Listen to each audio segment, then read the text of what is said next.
President Obama's, not emotion, but his kind of, it was a little bit of rage. I mean, he's not we all know that there has to be a Saturday Night Live character created to be Rageful Obama, right? Like, he doesn't show that sort of thing. But when he showed some of his anger, I had told the control room that I wanted to play number 6, which I'm going to change my mind about, actually. Sorry, because I'm that terrible person. But the part, can we play shot number 3? I was going to pick from Obama. Okay, just because this is, so at this point, he has made the argument that our democracy is at stake. He has talked about how a democracy withers until it is no democracy at all, when people are talked out of the idea that our system of self-governance is what we can do to solve whatever problems that we have. But there is this moment where you see Obama, like, kind of having to reel himself back in terms of how serious he thinks this is and what we have to do about it. Let's watch that. What we do echoes through generations. Whatever our backgrounds, we are all the children of Americans who fought the good fight. Great-grandparents working in fire traps and sweatshops without rights or representation. Farmers losing their dreams to dust.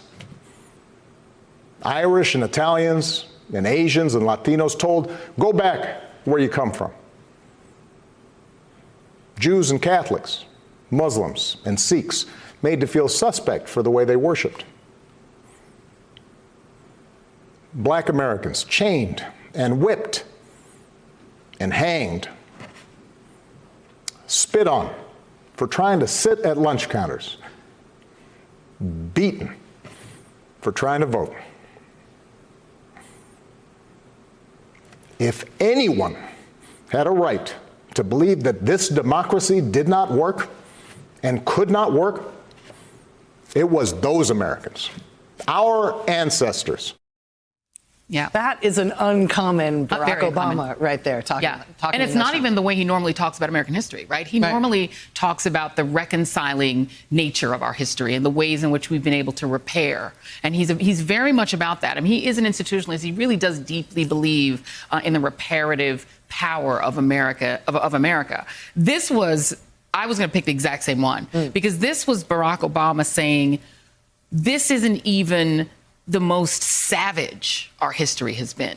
And I'm going to explain to you how savage it has been. And those people believe that democracy was the solution to whatever problems we have. And now we're going to be the ones who give up on democracy? That's right. It's just like if we lose America, after they manage to get through all of that, and save it and build it into what it is now, then we have to, and it's funny because Kamala Harris kind of ends with the same kind of flourish where she says, one day people are going to look back. That's exactly right. And they're going to ask us, what was it like? What did you do? And don't let yourself be caught saying, I did nothing, because you only have to vote. And it's risky now because COVID is there and voter suppression is real. And the fight against democracy, I've never seen anything like it. You know, I say it all the time. My father is rolling in his grave. He was a Reaganite. He would never recognize what the Republican Party is now because it is in many ways an insurgency against America. It's an insurgency against every value that Republicans used to claim that they held dear. They're fighting. They're not just fighting, Barack Obama. They're fighting us. They're fighting voters, the Postal Service. They're fighting every institution to break it so they can keep power. Both Kamala Harris and Barack Obama in very different ways made that message. And for Obama to have made that pointed case against what's happening with Trumpism and what's at risk with Trumpism, and for Harris to be left, Nicole, as you pointed out, to say, they will ask us what was it like, and we will tell them not just how we felt, we will tell them what we did. She didn't have to prosecute the case against Trump tonight. She got to introduce herself tonight. She got, she said, I know what a predator looks like. Pointed paws, and we all knew what she meant, right, Brian?